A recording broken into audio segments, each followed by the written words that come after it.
ევროკავშირის არაწევრი ქვეყნების მოგზაურთა დოკუმენტების შემოწმების ციფრული სისტემა შესვლა-გასვლის სისტემა სადღესასწაულო სეზონის პიკის მოახლოებასთან ერთად შეფერხებებს იწვევს. ამის გამო ავიაკომპანიებისა და აეროპორტების წარმომადგენლობითმა ასოციაციებმა ივლისსა და აგვისტოში საჭიროების შემთხვევაში ამ სისტემის შეჩერება მოითხოვეს.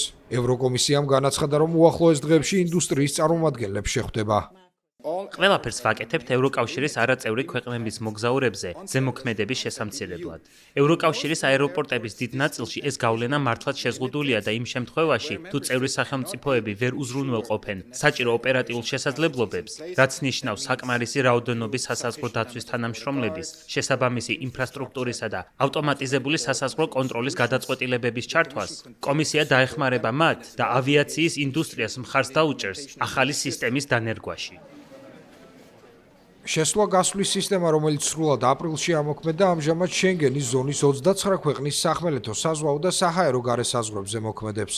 მოკლე ვიზიტების დროს, რაც 180 დღის განმავლობაში 90 დღეს გულისხმობს პასპორტის შტამპები ციფრული სისტემით შეიცვლება. ამ სქემით გროვდება მოგზაურთა ბიომეტრიული ინფორმაცია, როგორიცაა ფოტოსურათი და თითის ანაბეჭდები, სამგზავრო დოკუმენტებიდან აღებული პერსონალური მონაცემები.